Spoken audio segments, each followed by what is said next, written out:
Comment imposer le respect? Écoutez attentivement. Veux-tu détruire tes ennemis sans te salir les mains? Imposer le respect sans crier, sans te battre, sans tomber dans leur jeu? Il existe un truc psychologique si puissant qu'il transforme la façon dont on te perçoit, sans que tu dises un mot de trop. Aujourd'hui, tu ne viens pas chercher vengeance, tu viens apprendre à dominer. Parce que le véritable respect ne s'exige pas, il s'impose.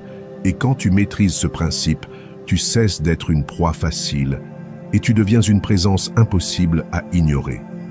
Prépare-toi, car après cela, personne ne te traitera plus de la même manière. Avant de commencer, je veux que tu descendes maintenant dans les commentaires et que tu écrives avec détermination cette phrase. Aujourd'hui, je décide de ne plus réagir. Je suis stoïque.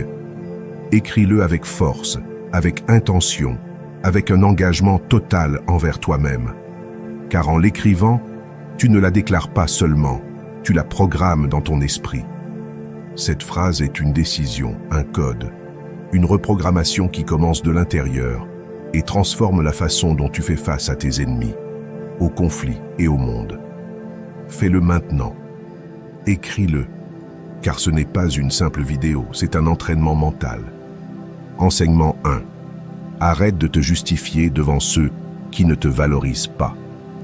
Combien de fois as-tu ressenti ce besoin presque automatique de t'expliquer, de te justifier, d'essayer de faire voir à quelqu'un qui t'a déjà jugé l'autre côté de l'histoire? Tu le fais une fois et cela ne change rien. Tu le fais encore et pourtant cette personne maintient son opinion. Et tu t'épuises émotionnellement à essayer de convaincre quelqu'un qui ne veut ni comprendre ni en a besoin. Parce qu'en réalité, ils ne cherchent pas ta vérité. Ils veulent juste réaffirmer leur version de toi. Et plus tu te justifies, plus tu renforces leur contrôle sur ton énergie. Tu dois comprendre cela. Tout le monde ne mérite pas d'accéder à ton intérieur. Tout le monde ne mérite pas de savoir ce que tu penses, ce que tu ressens, ou pourquoi tu as fait ce que tu as fait. Il y a des batailles qui ne se gagnent pas avec des explications. Elles se gagnent avec de la distance. Car pendant que tu essaies de défendre ton point de vue face à quelqu'un de fermé, la seule chose que tu fais, c'est perdre du pouvoir. Tu n'es pas libre si tu as besoin que tout le monde te comprenne. Tu es libre quand tu peux suivre ton chemin, même si certains te malinterprètent. Il y a des gens qui ont déjà une histoire à ton sujet.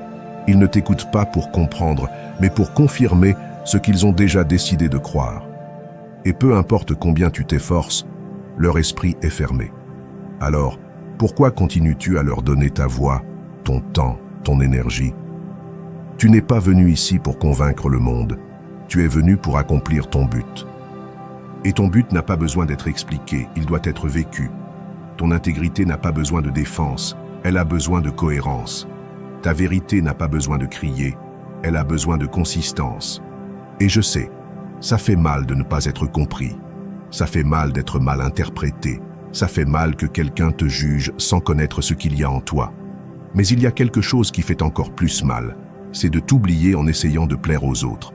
Parce que à chaque fois que tu essayes d'expliquer ce que tu es, ce que tu fais ou ce que tu rêves à quelqu'un qui ne te valorise pas, tu cries dans une pièce vide. Il n'y a pas d'écho, pas de réponse, juste de la fatigue. C'est pourquoi aujourd'hui, je veux t'inviter à choisir une autre façon, une plus stoïque, une plus ferme, une plus digne. Choisis le silence stratégique, choisis la non-réaction, choisis d'agir depuis ton centre et non depuis le besoin d'approbation. Parce que plus tu agis par besoin, plus tu te fragilises.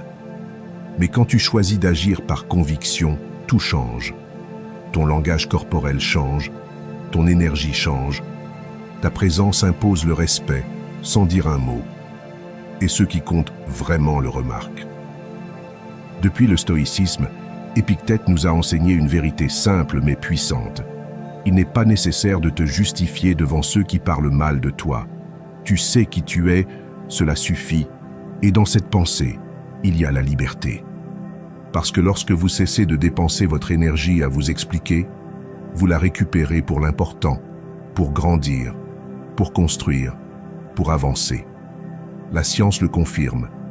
Des études montrent que lorsque nous cessons de chercher une approbation constante, l'anxiété diminue, l'estime de soi s'améliore et l'autonomie émotionnelle se renforce.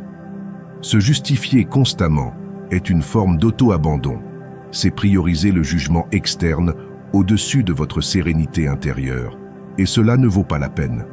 Alors, faites cela la prochaine fois que vous ressentez l'envie de vous justifier. Respirez, observez, demandez-vous, cette personne veut-elle vraiment me comprendre ou veut-elle juste avoir raison? S'il n'y a pas d'ouverture, gardez le silence. S'il n'y a pas de respect, gardez vos distances. Vous n'avez pas besoin de prouver votre valeur, vous l'avez déjà, vivez-la, incarnez-la, montrez-la simplement avec votre vie, pas avec vos explications. Et quand vous le ferez, quelque chose de magique se produira. Vous vous sentirez plus fort, plus léger, plus vous-même, car vous cesserez enfin de négocier avec ceux qui n'ont jamais été disposés à vous comprendre. Et cela, mon ami, est une forme profonde d'amour de soi, une révolution silencieuse qui commence lorsque vous décidez de cesser de vous défendre et de commencer à vivre selon votre vérité. Enseignement 2. Le respect commence par la cohérence entre ce que vous ressentez, pensez et montrez. Vous n'avez pas besoin d'être parfait pour être respecté. Ce dont vous avez besoin, c'est d'être cohérent. Cohérent avec ce que vous ressentez, avec ce que vous pensez et avec ce que vous montrez au monde. La plupart des gens s'efforcent de s'intégrer, de plaire, de ne pas déranger.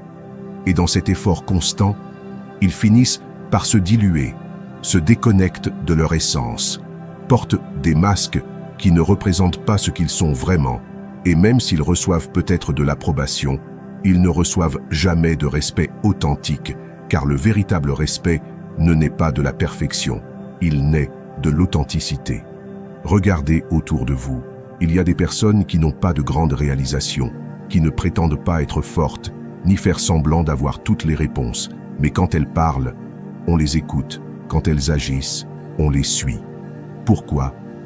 Parce qu'elles vivent depuis un endroit intérieur où elles ne négocient pas leur vérité, ne jouent pas un personnage, n'ont pas besoin de bien paraître, elles sont simplement elles-mêmes, entières, claires, humaines, et cela dans un monde plein d'apparences et magnétique. Parfois, nous croyons qu'être sincères avec ce que nous ressentons nous rend vulnérables, que nous montrer avec peur, avec des doutes ou même avec confusion fera que les autres nous voient comme faibles. Mais c'est tout le contraire. Se montrer tel que l'on est, avec sa lumière et ses ombres, est un acte de courage, d'intégrité, de respect envers soi-même. Et ce respect intérieur se projette, se perçoit, se communique. Cessez de penser que vous devez avoir la vie résolue pour gagner le respect des autres. Ce dont vous avez besoin, c'est d'être résolu envers vous-même, d'avoir clair ce que vous pensez, ce que vous ressentez, et de ne pas le trahir pour vous intégrer, car chaque fois que vous taisez ce que vous voulez dire par peur de déranger, vous perdez de la force. Chaque fois que vous faites semblant d'aller bien, alors que vous êtes en train de vous briser à l'intérieur, vous vous trahissez. Et chaque fois que vous vous adaptez à ce que les autres attendent de vous, au lieu de montrer ce que vous êtes vraiment, vous perdez le respect, le plus précieux, celui qui naît de l'honnêteté envers vous-même. Nous vivons dans une société qui récompense le superficiel, l'esthétique, le correct. Mais il y a de plus en plus de personnes vides, déconnectées de leur essence, cherchant une validation à l'extérieur parce qu'elles se sont perdues à l'intérieur. Et la seule façon de revenir à vous est à travers la cohérence. Vous ne pouvez pas exiger du monde qu'il vous respecte si vous ne respectez pas vous-même votre vérité. Le stoïcisme nous rappelle que la vertu consiste à vivre en accord avec la nature, et cela inclut vivre en accord avec votre nature intérieure. Il ne s'agit pas de plaire à tout le monde, il s'agit de vous plaire lorsque vous êtes seul avec vous-même. Marc Aurèle a écrit « Celui qui respecte son âme ne se laisse pas entraîner par ce que pensent les autres, car lorsque vous savez qui vous êtes et agissez depuis ce centre, Vous n'avez plus besoin de convaincre qui que ce soit. Commence aujourd'hui. Tu n'as pas besoin de faire des discours, commence juste à pratiquer de petites cohérences. Si quelque chose ne te plaît pas, dis-le. Si quelque chose ne te convient pas, n'accepte pas. Si quelque chose te fait mal, exprime-le. Si tu es en train de changer, permets-toi. Et si tu as peur, ne le nie pas, embrasse-le. Parce que l'authenticité n'est pas l'absence de peur, c'est avancer malgré elle, sans cesser d'être toi. Et tu verras comment, peu à peu, ton monde change. Les personnes qui ne te valorisaient pas derrière le masque s'en iront. Mais d'autres arriveront qui te respecteront pour ce que tu es. Tes relations seront plus réelles, ton énergie plus stable, ton estime de soi plus forte. Parce que tu n'agiras plus, tu t'habiteras. Le respect commence quand tu décides de ne plus te trahir, quand tu décides que ta voix intérieure vaut plus que n'importe quel applaudissement extérieur, quand tu décides que vivre ta vérité, même avec des erreurs, est plus digne que de plaire par le mensonge. Cette cohérence se remarque, se ressent et surtout se respecte. Enseignement 3. Établis des limites claires et fais-les respecter. Il y a une ligne invisible qui sépare ta paix intérieure du chaos des autres. Cette ligne s'appelle limite et c'est l'une des formes les plus puissantes d'amour-propre que tu peux pratiquer. Mais beaucoup ne le font pas. Pourquoi ? Parce qu'ils ont peur de déranger, de paraître froid, de perdre des relations. Et dans cette peur, ils permettent des abus déguisés en affection, des manipulations déguisées en proximité et des manques de respect camouflés en blagues. Et le pire, c'est que, quand tu ne marques pas tes limites, le message que tu envoies est clair.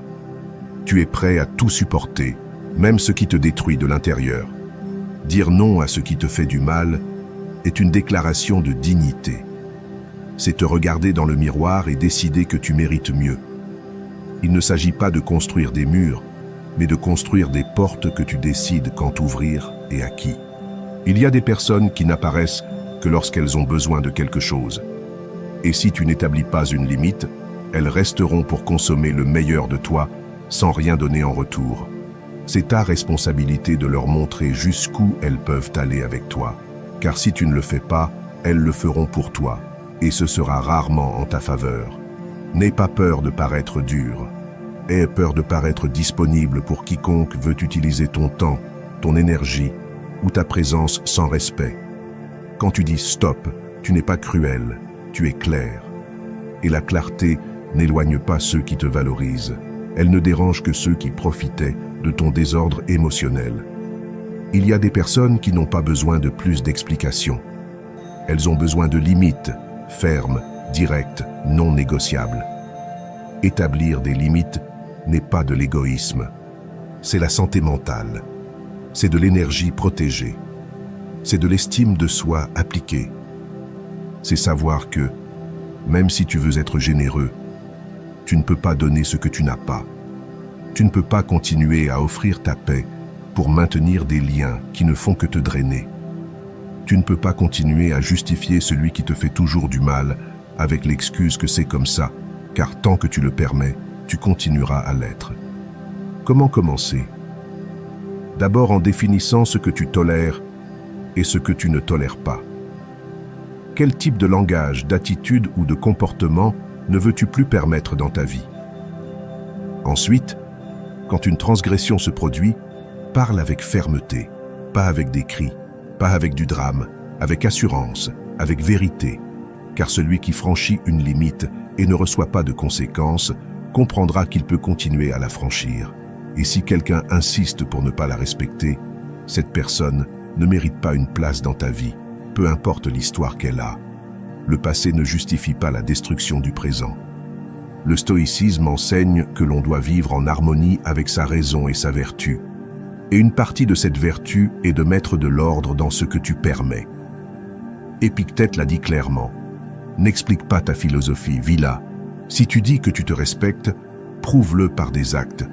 Il n'y a pas de respect sans limite, pas de paix sans ordre, pas de liberté sans responsabilité sur qui tu laisses entrer.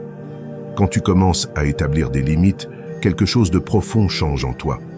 Tu commences à marcher plus droit, à regarder avec plus de clarté, à parler avec plus de force. Parce que tu sais que tu n'as plus besoin de l'approbation de personne. Tu as seulement besoin de loyauté envers toi-même. Et cette loyauté se construit chaque fois que tu choisis le silence face à une provocation, la distance face à un manque de respect et la fermeté face à une tentative de manipulation. Avec le temps, tu seras perçu comme une personne qui n'est pas disponible pour n'importe quelle énergie. Et cela ne te rendra pas moins aimé, cela te rendra plus précieux, car les gens te verront et sauront que tu n'es pas un terrain libre, que l'on ne joue pas avec toi, que ta paix n'est pas négociable. Et cette réputation, mon ami, est plus puissante que n'importe quel beau mot ou promesse vide. Alors si aujourd'hui il y a quelqu'un qui te fatigue constamment, qui interrompt ta tranquillité, qui dépasse les limites de ce qui est sain pour toi, arrête-toi. Tu n'as pas à continuer à supporter, tu n'as pas à continuer à expliquer. Trace simplement la ligne et fais-la respecter. Car celui qui ne respecte pas ta limite ne te respecte pas toi. Enseignement 4. Reste calme et non réactif dans les moments difficiles. Quand tout autour de toi brûle, quand quelqu'un te provoque, t'attaque ou veut simplement te sortir de ton centre, ton plus grand pouvoir n'est pas de crier plus fort, mais de ne pas bouger, de rester ferme, de ne pas laisser le chaos des autres dicter ta réaction, car la véritable maîtrise ne se mesure pas en force physique, ni en mots blessants, mais dans la capacité à rester entier pendant que le monde essaie de te briser. Et cela, bien que cela semble simple, est l'une des formes les plus élevées de pouvoir personnel. La plupart des gens réagissent, crient, attaquent, se défendent automatiquement. Mais chaque fois que tu le fais, tu donnes ton énergie à celui qui la mérite le moins. Tu donnes le contrôle à un autre sur ton état intérieur et à ce moment-là, même si tu ne le remarques pas, tu cesses d'être libre. Car celui qui réagit sans réfléchir ne choisit pas. Il obéit. Il est manipulé émotionnellement. Et cette perte de contrôle te vole la clarté, te vole le respect et te vole le pouvoir. Être calme ne signifie pas être passif. Il ne s'agit pas de permettre des abus ni de se taire sur ce qui fait mal. Il s'agit de choisir quand, comment et si cela vaut la peine de répondre. Il s'agit de faire une pause, de respirer et de décider en pleine conscience, pas par impulsion, car dans l'impulsion se trouve l'erreur, la blessure, le regret. Mais dans la pause se trouve la sagesse. Dans la pause, tu retrouves ton centre, et de là tu agis avec un véritable pouvoir. Pas avec des réactions désespérées. Imagine quelqu'un qui t'insulte. Tu peux répondre instantanément, avec la même violence, et cela te place au même niveau, où tu peux observer, te taire et regarder cette personne avec la clarté de celui qui n'a plus besoin de se défendre. Cette différence change tout, car celui qui ne réagit pas déroute. Celui qui garde son calme impose le respect. Celui qui répond depuis l'équilibre dirige la situation. La science le confirme. Des études montrent que les personnes qui gardent leur calme sous pression sont perçues comme plus fiables, plus intelligentes et plus compétentes. Et ce n'est pas un hasard, car si tu peux garder ton calme quand tout semble se perdre, alors tu peux diriger, tu peux décider, tu peux influencer. L'autocontrôle est magnétique. C'est un signe de force émotionnelle que très peu de gens possèdent. Le stoïcisme comprenait cela à la perfection. Marc Aurèle a écrit « La meilleure vengeance est de ne pas être comme ton ennemi ». Cela signifie que si quelqu'un te crie dessus, ne crie pas. Si quelqu'un te blesse, ne blesse pas. Si quelqu'un perd le contrôle, ne le perds pas toi. Car dans ce contraste se voit qui est vraiment fort. Ce n'est pas celui qui frappe le plus fort qui est fort. C'est celui qui n'a pas besoin de frapper pour marquer sa présence. Commence à entraîner cela dans ta vie quotidienne. La prochaine fois que tu sens que quelque chose te déborde, respire, fais une pause, ne réponds pas immédiatement. Observe ce qui se passe en toi. Est-ce de la colère, de l'orgueil blessé, de la peur? Nomme-le, reconnais-le et ensuite décide. Car quand tu choisis ta réponse, au lieu de réagir, tu réaffirmes ton pouvoir intérieur. Tu dis « Je contrôle mon esprit, pas le monde ». Avec le temps, tu verras comment tout change. Tes relations deviennent plus saines, car tu ne discutes plus pour des futilités. Ton environnement commence à te respecter davantage. car ils savent qu'ils ne peuvent pas te déstabiliser avec n'importe quelle provocation, et tu te sentiras plus en paix, plus ferme, plus toi. L'autocontrôle n'est pas de la répression, c'est de l'intelligence émotionnelle appliquée. C'est comprendre que tout ne mérite pas ton énergie, que parfois le silence est plus puissant que 1000 arguments, que ton calme est ton château et que toi seul décides qui entre. Alors ne réagis pas, respire, n'explose pas, comprends, ne tombe pas, élève-toi, car quand tu maîtrises ta réponse, personne ne peut te maîtriser, et cela, mon ami, est la forme la plus élégante de pouvoir. Enseignement 5. Prends soin de ton apparence pour gagner le respect. Le respect ne commence pas quand tu parles, il commence avant, dans la façon dont tu entres dans une pièce, dans la façon dont tu te déplaces, dans la façon dont tu te présentes, que cela nous plaise ou non. La première impression compte, et même si la véritable valeur d'une personne réside dans son caractère, son intégrité et sa sagesse, la plupart des gens ne parviennent pas à voir tout cela s'ils n'ont pas d'abord confiance en ce qu'ils voient. Nous vivons dans un monde visuel, rapide, qui juge en quelques secondes, et même si tu es de l'or à l'intérieur, si l'emballage ne communique pas ce que tu vaux, il est probable qu'on ne te donne jamais l'occasion de le montrer. Il ne s'agit pas de vanité, il s'agit de stratégie. Prendre soin de ton apparence n'est pas superficiel si tu le fais en toute conscience. C'est une partie de ton langage silencieux, tes vêtements, ta posture, ta propreté, ton regard. Tout parle, tout envoie un message, et ce message peut t'aider ou te freiner. Il peut ouvrir des portes ou les fermer. Il peut attirer le respect ou inviter à ne pas te prendre au sérieux. Tu communiques sans dire un mot, regarde-toi objectivement. Tu transmets de l'ordre ou du désordre. Tu projettes de la confiance ou de l'insécurité. Tu as l'air de quelqu'un qui se respecte ou de quelqu'un qui se néglige. Car le monde, bien que pas toujours juste, répond à des signaux et une image soignée en dit long. Elle dit que ta vie t'importe, que tu es présent, que tu te valorises. Et si tu ne te valorises pas toi-même, pourquoi le feraient les autres? Cela ne signifie pas dépenser une fortune ni devenir quelqu'un obsédé par l'extérieur. Cela signifie choisir avec intention, s'habiller avec propreté, sobriété, cohérence, marcher droit, avec dignité, regarder dans les yeux, montrer que tu es attentif, présent, vivant. Cela génère de l'autorité sans que tu aies à parler. Et dans de nombreux contextes, cette autorité silencieuse ouvre des chemins que le talent à lui seul n'ouvre pas immédiatement. Nous vivons dans une culture où les apparences comptent. Tu peux y résister ou tu peux l'utiliser à ton avantage sans perdre ton essence. Car ce qui est important n'est pas seulement comment on te voit, mais que ce qu'on voit soit aligné avec ce que tu es. Quand ta présence externe est à la hauteur de ta valeur interne, tout se renforce. C'est comme polir un diamant. Il reste un diamant, mais maintenant il brille. Le stoïcisme n'ignore pas cette réalité. Bien qu'il se concentre sur l'âme, sur le caractère, il reconnaît aussi la valeur de se présenter avec décorum. Épictète disait que nous devions prendre soin du corps comme d'un temple, non par vanité, mais par respect. Respect pour la vie, pour les autres et pour soi-même. Car le désordre extérieur reflète souvent un chaos intérieur. Et en ordonnant le visible, tu organises souvent l'invisible. Tu veux qu'on t'écoute plus. Prends soin de ta présentation. Tu veux mieux diriger. Prends soin de ta posture, de ta voix, de ton style. Tu veux qu'on te respecte dès ton arrivée. Alors montre au monde par ton image que tu te respectes d'abord, non par ego, mais par cohérence. Car l'excellence se remarque aussi dans les détails. Commence aujourd'hui. Examine-toi avec honnêteté. Peut-être que tu n'as pas besoin d'acheter quoi que ce soit, juste d'améliorer comment tu portes ce que tu as déjà. Peut-être que ce n'est pas tes vêtements, c'est ton expression, ton énergie, ta présence. Peut-être que ce n'est pas ce que tu portes, mais comment tu le portes. Fais-le avec intention, fais-le pour toi. Car quand tu te vois comme quelqu'un digne de respect, tu commences à agir comme tel, et cela change ton environnement, tes relations et tes résultats.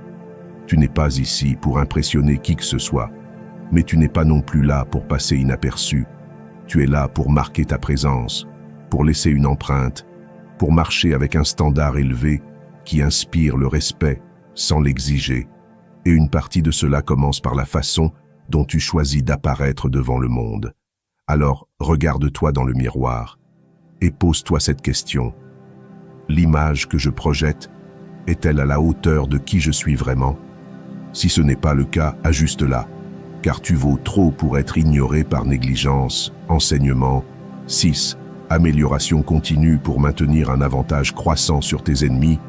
Tu n'as pas besoin de vengeance, tu n'as pas besoin de discuter, tu n'as pas besoin de prouver quoi que ce soit à personne. Ce dont tu as vraiment besoin, c'est d'améliorer un peu chaque jour, sans pause, sans excuse, sans distraction. Car pendant qu'il parle, tu avances. Pendant qu'il critique, tu te perfectionnes. Pendant qu'il te sous-estime, tu deviens quelqu'un qu'ils ne pourront plus atteindre. C'est la stratégie la plus silencieuse et puissante que tu puisses appliquer. Grandir en silence jusqu'à devenir inaccessible. Les ennemis ne se battent pas avec des cris. Ils se battent avec des résultats, avec l'évolution, avec une transformation constante. Tu n'es pas ici pour rester au même endroit, réagissant aux attaques, te justifiant devant ceux qui te sous-estiment ou mendiant du respect. Tu es ici pour gravir les échelons, jour après jour, jusqu'à ce que tes progrès soient si évidents, si solides, si visibles, qu'il n'y ait tout simplement plus rien à dire. C'est l'avantage de celui qui s'améliore constamment.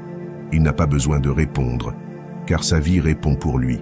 Sa discipline devient évidente, sa préparation se fait sentir, sa croissance se remarque.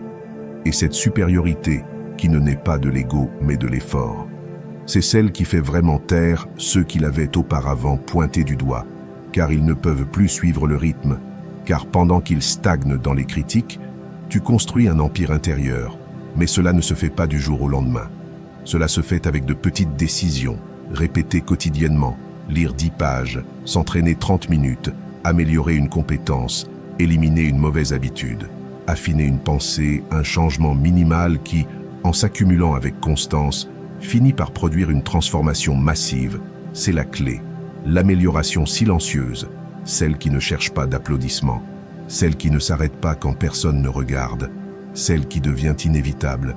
Tes ennemis deviennent irrélevants quand tu deviens imparable. Et pour cela, tu dois embrasser le processus, ne pas répondre avec fierté, mais avec du travail. Ne pas t'obséder à prouver, mais à progresser. Ne pas perdre de temps à te comparer, mais à te consacrer à te surpasser. Car chaque seconde que tu passes à regarder sur le côté est une seconde que tu n'investis pas en toi. Le stoïcisme comprenait parfaitement cette idée. Sénèque disait qu'aucun vent n'est favorable à celui qui ne sait pas où il va. Mais pour celui qui a une direction claire, même les attaques deviennent un vent favorable. Le sage ne gaspille pas la critique. Il l'utilise, la transforme en motivation, en fait une raison de plus pour s'améliorer, pour aiguiser son esprit, pour discipliner son âme. C'est pourquoi quand on te dit que tu ne peux pas, améliore-toi. Quand on te fait défaut, améliore-toi. Quand on te juge, améliore-toi. Que chaque obstacle soit le feu qui forge ton caractère, que chaque moquerie soit le signe que tu avances, que chaque ennemi soit le rappel que ton destin n'est pas de discuter, mais de te surpasser. Et tu n'as pas à tout faire aujourd'hui. Juste une chose, un pas, une habitude, un engagement quotidien envers ta meilleure version. Peu importe si les autres ne le voient pas maintenant, peu importe s'ils continuent à te sous-estimer, il y aura un jour où ils ne pourront plus t'ignorer. Non pas parce que tu le dis, mais parce que tu le reflètes, car ta vie sera le témoignage le plus clair que cela valait la peine de grandir en silence. Alors continue, même si ça fait mal, même si tu ne vois pas de résultats immédiats, même si personne ne t'applaudit encore. Car les grands changements ne font pas de bruit. Ils ne se sentent que lorsqu'il est impossible de les nier. Et quand tu arriveras là, tu ne seras plus au niveau de tes ennemis. Tu seras si haut, si évolué, si renforcé, qu'ils ne pourront même plus se qualifier d'adversaires. Ils ne seront qu'une partie de ton passé. Et toi, une nouvelle version, imparable, ferme, forgée jour après jour dans l'amélioration constante. Enseignement 7. Ignorer tes ennemis les rend irrélevants. Ignorer tes ennemis n'est pas un acte de lâcheté. c'est un acte de pouvoir. C'est regarder droit devant pendant que d'autres essaient de détourner ton chemin avec des mots vides, avec des provocations, avec des critiques déguisées en vérité. Mais tu n'es plus là pour ça. Tu n'es pas là pour t'arrêter à chaque pierre du chemin. Tu es là pour avancer. Et cela nécessite de l'intelligence émotionnelle, la maîtrise de soi et une compréhension profonde que ce que tu ne nourris pas meurt. Si tu ne leur donnes pas ton énergie, ils disparaissent simplement de ton monde. Beaucoup croient qu'ils doivent se défendre, clarifier, répondre, prouver. Mais en réalité, chaque fois que tu tombes dans ce jeu, tu confirmes que l'ennemi a du pouvoir sur toi. Tu lui donnes exactement ce qu'il veut, ton attention, ton émotion, ton temps. Et là tu es, en train d'expliquer ce qui n'a pas besoin d'explication, te défendant de ce qui n'a pas de substance, discutant avec quelqu'un qui veut juste te provoquer. Et pendant ce temps, tu perds ta concentration, tu perds ta paix, tu perds du temps que tu ne récupéreras jamais. Quand tu décides d'ignorer, tu ne dis pas que ça ne t'importe pas. Tu dis que tu as choisi quelque chose de plus important, ta paix mentale, ta croissance personnelle, ton destin. Car parfois la meilleure façon de montrer que tu es à un autre niveau est simplement de ne pas descendre, de ne pas te rabaisser, à discuter avec ceux qui ne comprennent pas ta vision, de ne pas t'expliquer devant ceux qui t'ont déjà jugé, de ne pas céder à ceux qui veulent juste manipuler ta réaction. Ce silence, cette indifférence, crie beaucoup plus fort que n'importe quel mot. Il y a des gens qui vivent pour provoquer. Ils se nourrissent de ta réaction, non pas parce qu'ils se soucient de la vérité, mais parce qu'ils cherchent de l'attention. Et si tu leur en donnes, tu les valides. Mais si tu décides de ne pas entrer dans leur jeu, ils perdent leur sens. Ils s'éteignent, car la seule chose qui les soutenait était ton énergie. Et maintenant que tu l'investis en toi-même, dans ce qui en vaut la peine, ils n'ont plus rien à quoi s'accrocher. Cela s'entraîne, ce n'est pas facile. L'ego veut répondre, la blessure veut crier, l'orgueil veut se venger. Mais tu n'es plus esclave de tes impulsions. Tu es ici pour grandir, pas pour te battre. Et cette croissance inclut apprendre à choisir tes batailles et comprendre que souvent la bataille la plus intelligente est celle qui n'est pas livrée. Le stoïcisme l'exprime clairement. Marc Aurèle a écrit que la tranquillité parfaite consiste en l'ordre de l'âme, à ne pas se laisser emporter par des passions externes. Et l'une de ces passions est le besoin de répondre. Épictète, pour sa part, enseignait que nous ne devrions pas nous préoccuper de ce que les autres disaient, mais de ce que nous faisions avec cela. Et si tu décides de ne rien faire, si tu décides de rester ferme sur ton chemin, alors tu pratiques l'une des vertus les plus puissantes, l'autocontrôle. Pratique l'indifférence stratégique, ce n'est pas ignorer par fierté, c'est ignorer par sagesse. C'est dire que mon énergie est trop précieuse pour être donnée à ce qui ne construit pas. Et quand tu fais cela, tout change. Ton esprit s'éclaircit, ton cœur se stabilise, ton environnement s'ordonne. Tu ne réagis plus à chaque stimulus. Tu choisis depuis ton centre. Tu agis avec intention. Tu marches en paix. Et peu à peu, tu remarqueras le résultat. Les conflits qui te piégeaient auparavant ne t'importent plus. Les personnes qui te provoquaient ne te rattrapent plus.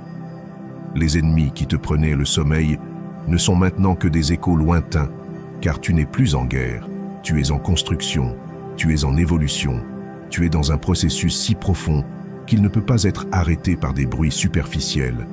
Alors la prochaine fois que quelqu'un essaye de te blesser, de te rappeler le passé, de te déstabiliser, ne réponds pas, n'explique pas, ne discute pas. Regarde-le juste pour ce qu'il est, une distraction, et retourne sur ton chemin, car ce silence que tu gardes n'est pas vide. C'est de la force, c'est de la sagesse, c'est le son de quelqu'un qui a choisi de grandir, plutôt que de réagir. Et cette décision, bien qu'elle semble petite, est ce qui te rend imparable. Enseignement 8. Apprends à écouter et à parler avec intention. Parler moins ne signifie pas savoir moins. Se taire à temps n'est pas une faiblesse. En réalité, la sagesse se mesure plus par la capacité d'écouter attentivement que par l'urgence de répondre, Il y a des personnes qui ressentent le besoin de remplir chaque espace de silence avec des mots, comme si parler beaucoup était un signe de pouvoir. Mais en pratique, celui qui parle sans arrêt transmet de l'anxiété, du désordre et un désir inconscient de validation. En revanche, celui qui sait quand se taire et quand parler transmet de la présence, de la maîtrise, du respect. Il y a quelque chose de puissant dans une pause avant de parler. Cette petite pause montre que tu es en train de traiter, pas de réagir, que tu choisis tes mots, pas de les vomir, que tu as une clarté interne. Et cela, bien que cela semble simple, fait une grande différence, car celui qui écoute calmement, observe attentivement et répond avec intention a une autorité naturelle. Il n'a pas besoin de s'imposer, sa voix, bien qu'elle ne soit pas la plus forte, est celle qui se fait le plus entendre. La plupart des gens n'écoutent pas pour comprendre, ils écoutent pour répondre.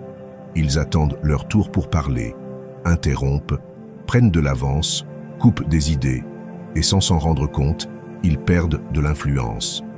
Car quand quelqu'un se sent non écouté, il se ferme et toute possibilité de connexion se brise. Mais quand tu deviens un véritable auditeur, présent, sans hâte, sans jugement, l'autre personne se sent vue, valorisée, comprise, et c'est là que naît le respect authentique. Parler avec intention, c'est choisir tes mots comme quelqu'un choisit les outils d'un chirurgien, avec précision, calme, responsabilité. Il ne s'agit pas de dire beaucoup, mais de dire ce qui est nécessaire. Il ne s'agit pas d'impressionner, mais d'impacter. Il ne s'agit pas de répondre rapidement, mais de répondre correctement. Et cela ne s'obtient que lorsqu'il y a un équilibre entre écouter profondément et parler stratégiquement. La science le confirme. Des études sur la communication interpersonnelle montrent que ceux qui pratiquent l'écoute active, regardent dans les yeux, ne coupent pas, reformulent ce qu'ils ont entendu, sont perçus comme plus intelligents, plus empathiques et plus dignes de confiance. Et cela se traduit par de meilleures relations, plus d'influence, plus d'opportunités. Car nous voulons tous être proches de personnes qui savent écouter, qui savent garder le silence quand c'est prudent, qui savent quand parler et le font avec clarté. Le stoïcisme met également l'accent là-dessus. Sénèque enseignait que tu ne devrais pas parler à moins que tes mots ne soient plus précieux que le silence. Marc Aurèle notait dans ses méditations que le sage écoute plus qu'il ne parle et que le contrôle de la langue est un signe de maîtrise de soi. Car celui qui ne peut pas gouverner sa bouche a du mal à gouverner son esprit. Pratique dès maintenant, dans chaque conversation. Respire avant de répondre. Ne ressens pas l'obligation de remplir les vides. Laisse le silence faire sa part. Écoute jusqu'à la fin. Observe le langage non verbal. N'interromps pas. Et quand tu parles, fais-le avec intention. Que tes mots s'additionnent. Que ta voix ait du poids. Non par volume, mais par clarté. Tu remarqueras comment tout change. Tes conversations deviennent plus profondes. Les gens te respectent plus. Tes idées sont écoutées avec plus d'attention. Non pas parce que tu dis plus, mais parce que tu dis mieux. Non pas parce que tu maîtrises la conversation, mais parce que tu maîtrises ta présence. Et c'est ce qui transforme réellement ta façon de communiquer. Parler avec intention n'est pas une technique. C'est une philosophie, une façon de vivre depuis la conscience, pas depuis la réaction. Et dans un monde plein de bruit, tu peux être cette voix qui se distingue par sa pause, par son calme, par son impact. Tu n'as pas besoin de convaincre qui que ce soit, tu as juste besoin d'être si clair, si réel, si présent, que tes mots atteignent sans crier, car quand tu parles depuis la vérité, avec respect et direction, ta voix devient impossible à ignorer.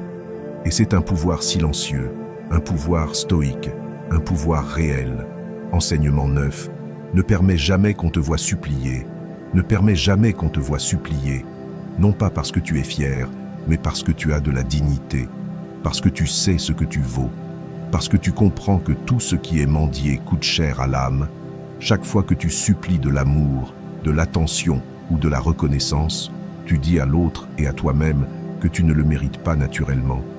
Et c'est un mensonge qui finit par détruire ton estime de soi de l'intérieur.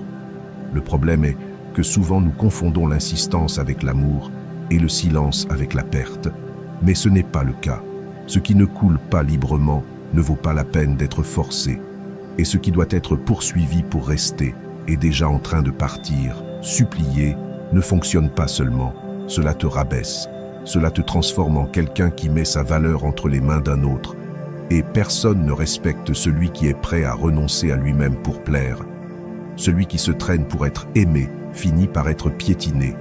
Car quand tu montres de la désespérance, tu communiques à l'autre qu'il peut te manipuler, que ton besoin est si grand que tu es prêt à supporter n'importe quoi, que tu n'as pas d'option, que tu es vide.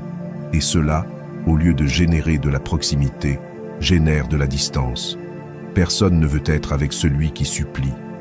Les gens sont attirés par ceux qui se respectent, pas par ceux qui s'abandonnent par amour. Si tu sens que tu poursuis quelqu'un, arrête-toi. Ne te demande pas si cette personne te valorise. Demande-toi pourquoi tu ne le fais pas avec toi-même. Pourquoi tu continues à courir après quelqu'un qui ne te regarde pas? Pourquoi tu insistes sur quelqu'un qui t'a déjà clairement montré son désintérêt? Quelle partie de toi a besoin de mendier de l'affection pour se sentir suffisante? Ce n'est pas l'amour que tu cherches, c'est la validation.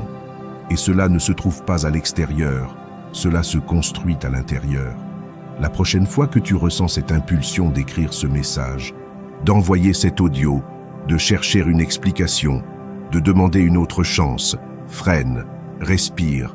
Demande-toi si ce que tu es sur le point de faire t'élève ou te tire vers le bas.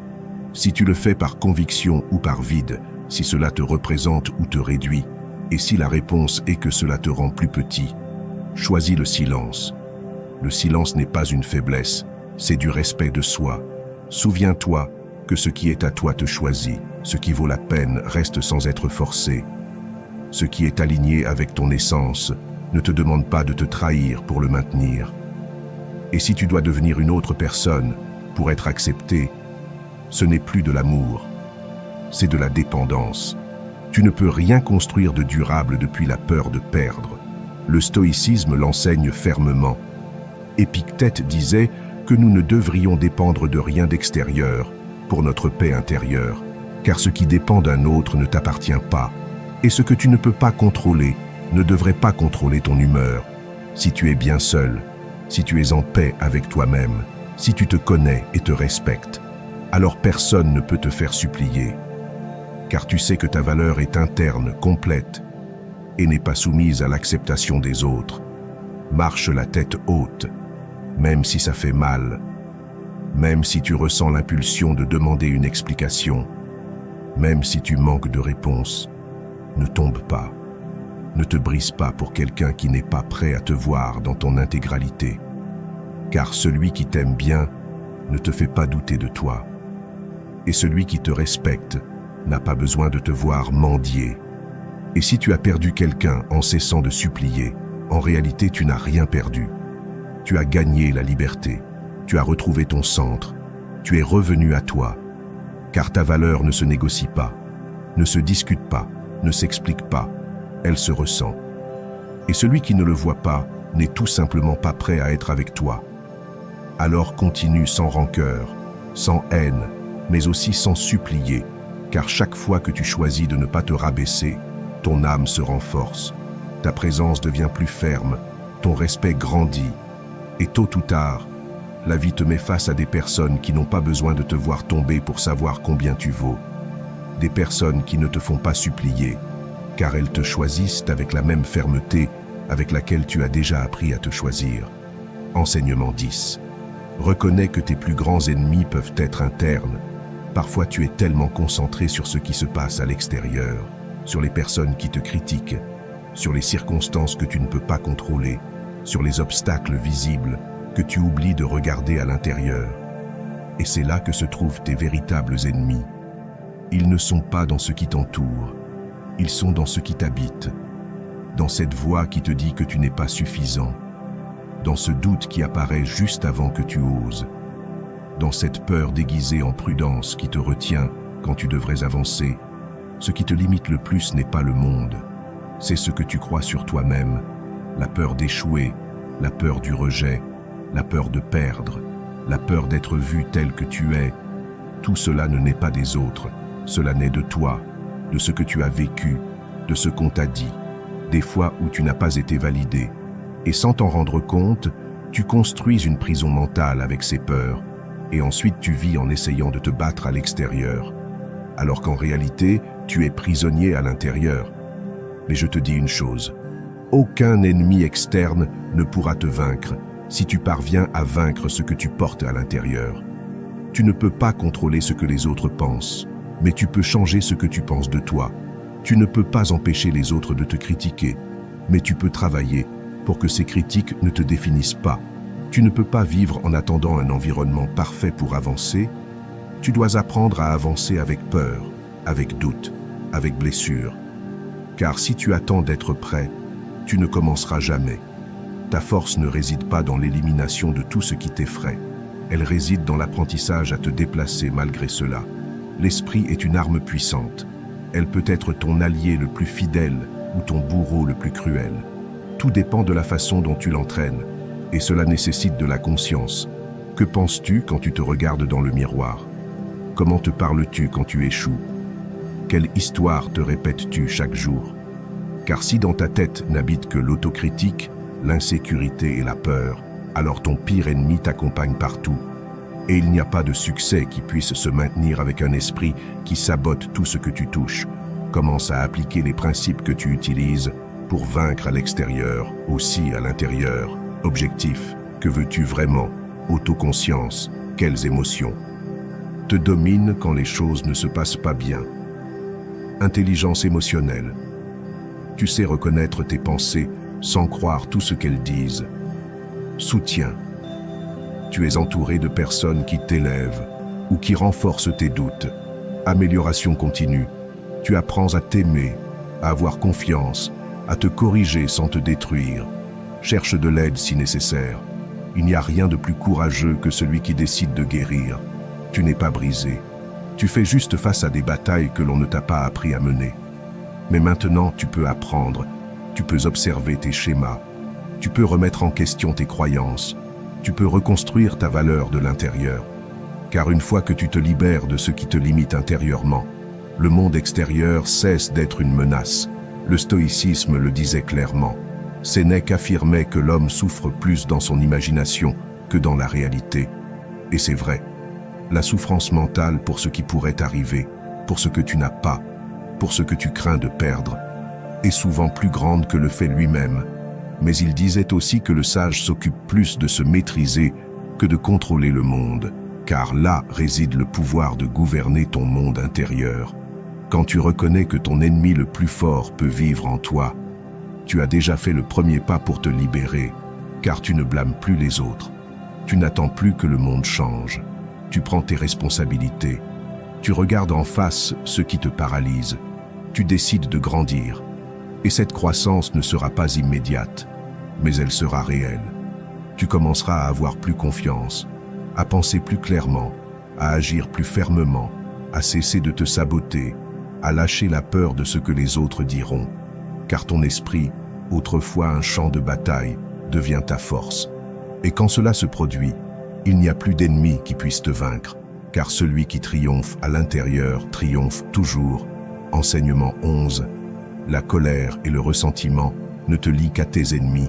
Chaque fois que tu penses à ce qu'ils t'ont fait, à cette trahison, à cette injustice, à ces mots qui te font encore mal, tu revivras le poison. Tu donnes de l'espace à quelqu'un qui aurait déjà dû sortir de ta vie, car le ressentiment n'est pas de la justice.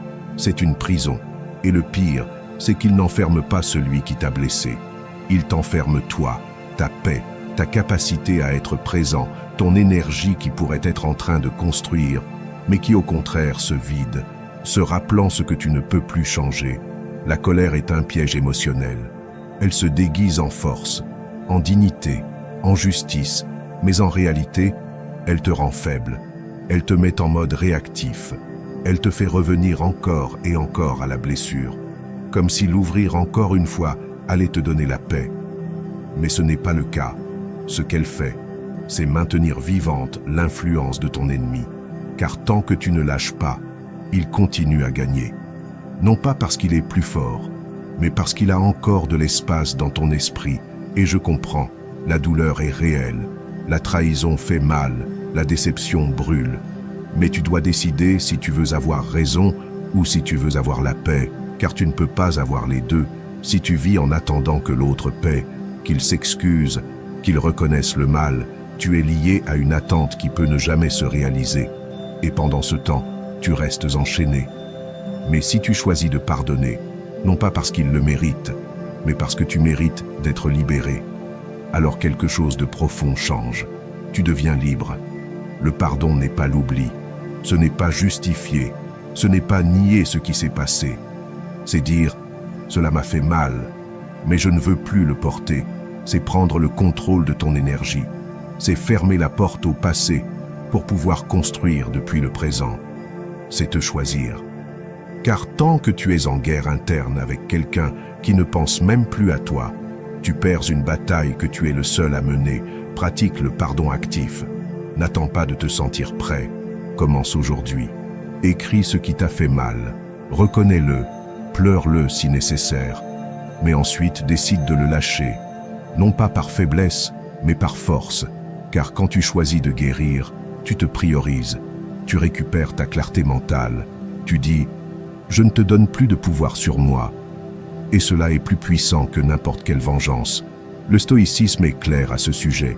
Sénèque a écrit que celui qui ne peut pas pardonner brise le pont par lequel un jour il pourrait avoir besoin de passer lui-même. Et Marc Aurèle insistait sur le fait que la meilleure façon de se venger est de ne pas être comme celui qui t'a blessé. Car si tu réponds par la haine, tu deviens le reflet de ce que tu as juré de ne pas répéter. Mais si tu réponds avec hauteur, avec silence, avec guérison, alors tu t'élèves, ne nourris plus le feu du ressentiment, ne répète pas cette histoire dans ta tête encore et encore, ne cherche pas que les autres te valident en tant que victime, cela ne fait que t'attacher davantage.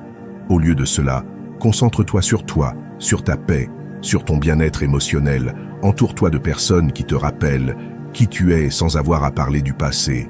Investis ton énergie dans ce qui construit, pas dans ce qui détruit, car ce que tu ne lâches pas te fige, mais ce que tu pardonnes te transforme. Et oui, peut-être qu'on ne te demandera jamais pardon, peut-être qu'on ne reconnaîtra jamais ce qu'on a fait, mais peu importe, car tu n'as plus besoin de cela pour avancer, tu n'as plus besoin que l'autre change, car le changement a déjà commencé en toi.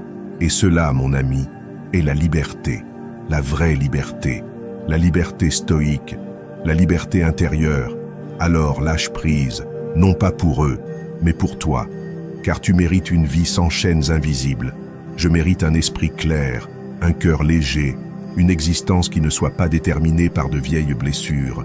Et cela, tu ne l'atteindras que lorsque tu décideras que ta paix vaut plus que ta fierté, que ton bien-être est plus précieux que la revanche, et que le pardon n'est pas un service à l'autre, c'est un cadeau pour toi. Enseignement 12, élève ta vision et ne te laisse pas distraire par des provocations. Quand tu as une vision claire, les provocations perdent de leur force, car tu ne réagis plus à tout ce qui se passe à l'extérieur, tu marches avec direction. Tu ne t'arrêtes plus pour répondre à chaque commentaire, ni pour justifier chaque pas, ni pour clarifier ce qui ne mérite pas d'explication. Tu as choisi quelque chose de plus grand. Tu as choisi d'avancer. Et celui qui marche vers quelque chose d'important ne peut pas se permettre de perdre du temps sur ce qui n'importe pas. La plupart des gens se laissent distraire par des mots, des regards, des critiques déguisées en conseils.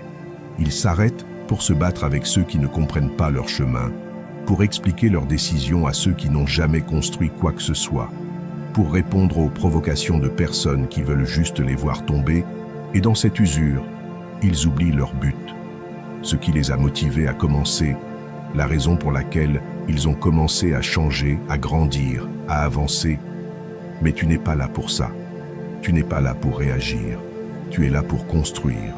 Et la seule façon de rester fort, stable, concentré, est d'avoir une vision si puissante que le reste perd simplement son sens. Quand tu sais ce que tu veux, tu n'as pas besoin de le prouver à personne. Ton énergie se dirige avec intention, ton esprit s'ordonne, ton cœur s'aligne. Et tout ce qui n'apporte pas à ton objectif se filtre automatiquement. Définis ta vision, écris-la, lis-la tous les jours, rends-la si claire que tu puisses la voir même les yeux fermés. Cette vision est ton bouclier. C'est ce qui te rappelle que tu n'es pas ici pour plaire, mais pour accomplir un but, que tu n'as pas besoin d'avoir le dernier mot, mais la dernière action, que ta valeur ne se mesure pas à ce que les autres pensent de toi, mais à ce que tu construis pas à pas, jour après jour. Les provocations te piègent quand tu n'as pas de direction, car si tu ne sais pas où tu vas, tout obstacle semble une menace, mais quand tu es ferme, chaque attaque devient irrélevante, non pas parce que cela ne fait pas mal, mais parce que cela ne pèse pas plus que ton objectif, non pas parce que cela ne dérange pas, mais parce que cela n'a pas le pouvoir de te sortir du chemin. Et oui, il y aura des moments où tu voudras répondre, tu voudras te défendre, faire taire les bouches, prouver ton point, mais c'est là que tu dois être le plus fort. Car le succès ne se réalise pas en gagnant des discussions. Il se réalise en dominant ton attention. Tu n'as pas besoin de crier plus fort, tu as besoin de travailler plus profondément. Que tes résultats parlent, que ta constance soit ton argument, que ton silence soit ta réponse la plus élégante. Pratique des techniques pour rester centré, fais des pauses conscientes, révise tes objectifs chaque matin, élimine les distractions qui n'apportent rien. Entoure-toi de personnes qui te rappellent qui tu es, pas qui alimentent tes insécurités. Et quand la critique, le commentaire sarcastique, la provocation déguisée en blague arriveront, souris intérieurement, respire et continue, car ce que tu es en train de construire vaut plus que n'importe quelle discussion sans sens, le stoïcisme le laisse clair. Marc Aurèle a écrit « La meilleure façon de se venger est de ne pas être comme ton ennemi. Et ne pas être comme ton ennemi signifie ne pas tomber dans son jeu, ne pas laisser son bruit te sortir de ta paix, ne pas répondre avec colère, mais avec hauteur, car quand tu as de la vision, tout ce qui est petit reste derrière, et tu n'as pas été fait pour le petit. Chaque jour où tu choisis de rester ferme, tu gagneras. Tu ne le verras pas immédiatement, mais tu le sentiras. Ton énergie deviendra plus stable, ton environnement plus clair, tes émotions plus matures, car tu ne réagiras plus. Tu guideras, et cela te rend difficile à provoquer, impossible à manipuler, et digne de respect. Alors élève ta vision, et chaque fois que quelque chose veut te distraire, regarde-le comme un test de combien tu valorises ce que tu construis. Et si tu le valorises vraiment, tu ne t'arrêteras pas. Tu continueras avec l'esprit concentré, le cœur ferme et le regard haut, car tu n'es pas là pour perdre du temps. Tu es là pour laisser une empreinte. Enseignement 13. Inspire les autres. En étant un exemple de force et de concentration, il y a des personnes qui inspirent sans dire un seul mot, non pas parce qu'elles font des discours, mais parce qu'elles vivent avec cohérence, parce qu'elles gardent leur calme, quand tout autour d'elles s'effondre, parce qu'elles ne se laissent pas entraîner par le bruit du monde, et choisissent d'être une roche ferme au milieu de la tempête, parce qu'elles ne se battent pas, elles construisent, elles ne crient pas, elles agissent, elles ne réagissent pas, elles dirigent avec présence, et quand tu décides d'être ce type de personne, tu cesses de chercher l'influence, et tu deviens l'influence. Ta façon de vivre peut être un phare, un signal pour ceux qui sont perdus, pour ceux qui ont besoin d'une preuve réelle, que l'on peut vivre en paix, au milieu du chaos, que l'on peut avancer sans avoir besoin d'écraser les autres, que l'on peut être fort sans cesser d'être humain.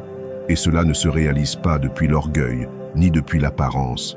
Cela se réalise depuis le travail intérieur, depuis la discipline quotidienne, depuis les petites décisions que personne ne voit, mais qui te rendent un référent silencieux. Être un exemple, cela ne signifie pas être parfait, cela signifie être authentique, cela signifie choisir l'approche plutôt que le drame, cela signifie que quand les choses vont mal, tu ne cherches pas des coupables, tu cherches des solutions, que quand on t'attaque, tu ne te rabaisses pas, tu t'élèves, que quand tu as peur, tu ne le caches pas, tu l'affrontes avec dignité. Et quand les autres voient cela, quelque chose s'allume en eux. Non pas parce que tu leur dis quoi faire, mais parce qu'ils voient en toi une possibilité réelle de ce qu'ils pourraient aussi réaliser. Tu ne sais pas combien de personnes tu peux inspirer, simplement par la façon dont tu te comportes quand personne n'applaudit, par la façon dont tu te relèves après une chute, par la façon dont tu réponds avec respect quand tu pourrais réagir avec colère, par la façon dont tu continues d'avancer la tête haute, même quand le chemin est incertain. Cette cohérence a un pouvoir plus grand que n'importe quel argument, car elle parle directement à l'âme de celui qui observe. Tu n'as pas besoin d'avoir des milliers de suiveurs, tu as juste besoin d'une vie qui mérite d'être observée, une routine construite avec engagement, un esprit entraîné à ne pas abandonner, un cœur prêt à rester ferme. C'est ce qui laisse une empreinte. Et quand tu partages ton chemin sans prétention, sans chercher reconnaissance, juste par le désir d'ajouter, alors ton influence grandit, ton impact se multiplie et ton héritage commence à naître même avant que tu ne le remarques. Fais-le simple, vis ce que tu prêches, ne dis pas que tu es fort, montre-le avec ton silence face au conflit. Ne dis pas que tu as de la concentration, montre-le avec ta constance quotidienne. Ne dis pas que tu as pardonné, montre-le avec ta paix, que tes actes parlent pour toi, que ta présence reflète le travail que tu fais à l'intérieur, que ta vie soit le message. Le stoïcisme parle justement de cela. Épictète disait « N'explique pas ta philosophie, vis-la, car si tu dois expliquer aux autres ce que tu fais, c'est que tu ne l'incarnes pas encore complètement. Mais si tu le vis avec fermeté, avec sérénité, avec discipline, tu n'as pas besoin de convaincre, les gens s'approchent d'eux-mêmes, car tout le monde cherche un point de référence, quelqu'un qui leur prouve qu'il est possible de vivre avec intégrité. Et si aujourd'hui tu sens que tu ne fais pas de différence, souviens-toi de cela. Chaque fois que tu choisis de ne pas abandonner, tu inspires. Chaque fois que tu décides d'agir avec bonté, quand tu pourrais agir avec colère, tu inspires. Chaque fois que tu ne t'arrêtes pas par peur et que tu continues, même si c'est en tremblant, tu inspires. Peut-être que tu ne le vois pas maintenant, mais quelqu'un regarde. Et grâce à ton exemple, peut-être que cette personne ne renoncera pas aujourd'hui. Sois cet exemple, non pas par ego, non pas par apparence. Fais-le parce que le monde a besoin de plus de personnes qui ne parlent pas de force, mais qui l'incarnent, qui n'enseignent pas la paix, mais qui la vivent, qui ne vendent pas des solutions, mais qui construisent de réels chemins. Et quand tu choisis d'être l'un d'eux, alors tu ne vis plus seulement pour toi. Tu vis pour laisser une empreinte qui transforme, qui inspire et qui continue, même quand tu n'es plus là. Enseignement 14. Marche avec assurance et présence. Avant que tu ne dises un seul mot, tu es déjà en train de parler. Tu le fais avec ta posture, avec ton pas, avec ton énergie. Le monde te mesure en secondes, et non pas par ce que tu dis, mais par la façon dont tu entres, par la façon dont tu te maintiens, par la façon dont tu occupes ton espace. Si tu marches courbé, avec le regard baissé, avec des pas incertains, le message est clair. Tu ne crois pas en toi. Et si tu ne crois pas en toi, personne d'autre ne le fera. Mais si tu marches fermement, droit, avec le regard en avant et le corps ouvert, le respect arrive sans avoir besoin de le demander. Il ne s'agit pas d'arrogance, il s'agit de présence, cette qualité silencieuse que possèdent les personnes qui ont travaillé sur elles-mêmes, qui n'ont pas besoin de crier pour être entendues, car leur simple entrée change déjà l'ambiance. Ce sont celles qui ne se précipitent pas, ne se recroquevillent pas, ne se justifient pas avec le corps. Elles marchent comme quelqu'un qui sait qui elle est. Et cela se ressent, car le corps crie ce que l'esprit croit. Et si tu veux que le monde te prenne au sérieux, tu dois commencer par te montrer avec assurance. La posture transforme ton état mental. Ce n'est pas seulement esthétique, c'est psychologique. Des études montrent qu'adopter des postures de pouvoir, dos droit, épaules ouvertes, menton haut, augmente la testostérone et réduit le cortisol, c'est-à-dire cela te rend plus confiant et moins stressé. Ton corps est littéralement programmé pour influencer ton esprit. Et si tu l'entraînes à bouger avec autorité, ton esprit commence à y croire. Et quand ton esprit y croit, ton environnement le reflète. Pratique cela dès aujourd'hui. Peu importe si tu es chez toi, au travail ou en marchant dans la rue. Garde le dos droit, sens tes pieds fermes sur le sol. Ne regarde pas le sol. Regarde devant toi. Ne marche pas comme si tu dérangeais. Marche comme si ta présence avait un but, car elle en a un. Tu n'as pas besoin de demander la permission d'être ici. Tu dois te rappeler que ta place se gagne avec chaque pas conscient que tu fais. Marcher avec présence ne signifie pas intimider.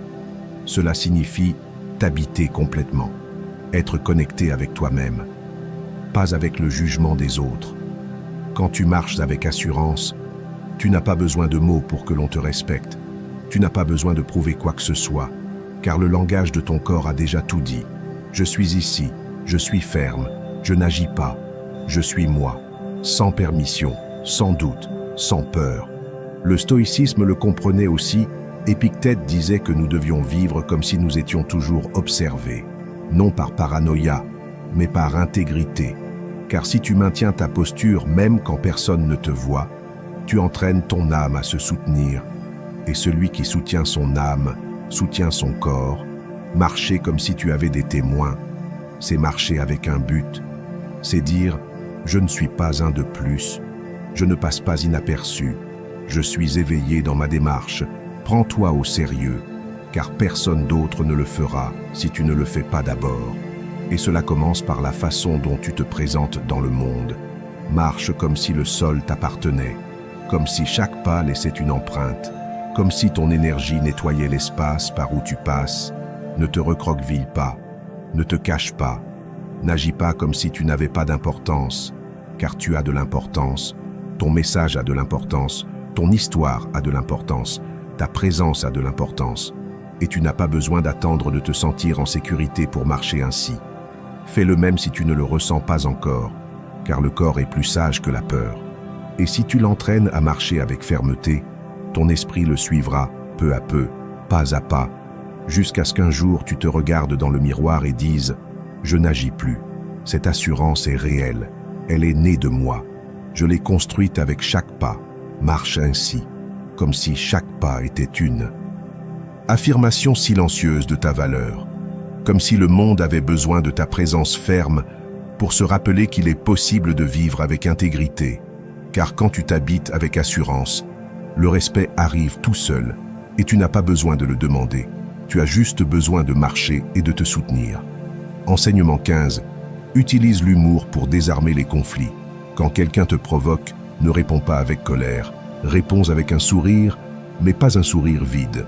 Un sourire chargé d'intelligence, de contrôle, de cette confiance qui désarme sans violence, car l'humour, quand il est bien utilisé, est l'un des outils les plus puissants que tu as pour transformer une situation tendue en une opportunité de montrer qui commande dans ton esprit. Et je ne parle pas du sarcasme venimeux, ni de la moquerie qui humilie. Je parle de cet humour léger, inattendu, qui déstabilise l'autre et en même temps t'élève. L'humour n'est pas une faiblesse, c'est un signe d'intelligence émotionnelle. C'est la réponse de celui qui n'a pas besoin de se défendre, parce qu'il est déjà au-dessus du conflit. Et la science le confirme. Les études montrent que l'humour, en particulier l'humour auto-référentiel, celui qui vous permet de rire de vous-même sans perdre votre valeur, génère de la sympathie, connecte avec les autres et réduit la tension immédiate de tout échange agressif. En d'autres termes, cela vous transforme en quelqu'un de charismatique, fort et fiable, tout en même temps. Et sais-tu quoi d'autre?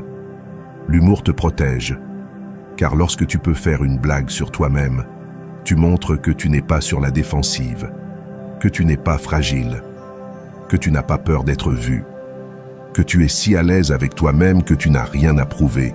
Et quand les gens voient cela, ils baissent leur garde, car ils ne peuvent pas attaquer celui qui n'a rien à cacher, car il n'y a rien de plus désarmant que quelqu'un qui prend la vie au sérieux, mais qui ne se prend pas trop au sérieux. Épictète le disait sans détour. Tu n'es pas tes pensées, tu n'es pas tes émotions, tu n'es pas tes erreurs. Tu es quelque chose de beaucoup plus profond, plus stable, plus libre. Et si c'est vrai, alors tu peux te permettre de rire. Tu peux te permettre de ne pas réagir. Tu peux te permettre d'utiliser l'humour comme un bouclier, comme un pont, comme un outil, car le sage ne s'offense pas facilement. Le sage observe, comprend, sourit et continue. Comment peux-tu appliquer cela? Pratique d'abord avec toi-même. Apprends à rire de tes propres erreurs. Ne te punis pas pour chaque chute. Trouve l'apprentissage et puis lâche-le avec légèreté. Fais de l'humour un allié interne. Ensuite, quand quelqu'un te provoque, avant de répondre, respire. Demande-toi, est-ce que ça vaut la peine de se fâcher pour ça? Puis-je répondre avec quelque chose qui détend l'atmosphère sans perdre de fermeté? Et si tu peux, fais-le. Utilise une phrase simple, une exagération comique, une observation astucieuse qui détourne l'attention sans l'ignorer. Le résultat te surprendra. Là où il y avait un conflit, il y a maintenant du rire. Là où il y avait de la tension, il y a maintenant du soulagement. Et toi, au centre de tout, montrant un contrôle émotionnel sans agression. Car celui qui peut contrôler le ton d'une conversation a le véritable pouvoir. Ce n'est pas celui qui crie le plus, mais celui qui a la capacité de transformer l'énergie du moment.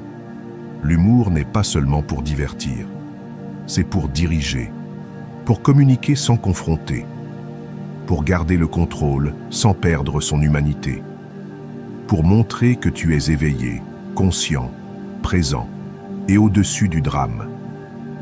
Alors ne sous-estime pas sa valeur. Utilise-le avec respect. Utilise-le avec stratégie. Utilise-le pour toi. Et souviens-toi, il n'y a rien de plus fort que quelqu'un qui peut rester en paix, tandis que tout autour de lui cherche la guerre. Et si en plus de la paix, il peut générer du rire, alors cette personne joue déjà à un autre niveau. Fais-le aussi. Que ton humour soit ton bouclier. Que ton sourire soit ta déclaration de liberté. Et que chaque blague légère soit une preuve que ton esprit n'est pas au service du conflit, mais du contrôle personnel. Si tu es arrivé jusqu'ici, ce n'est pas un hasard. Cela en dit déjà beaucoup sur toi.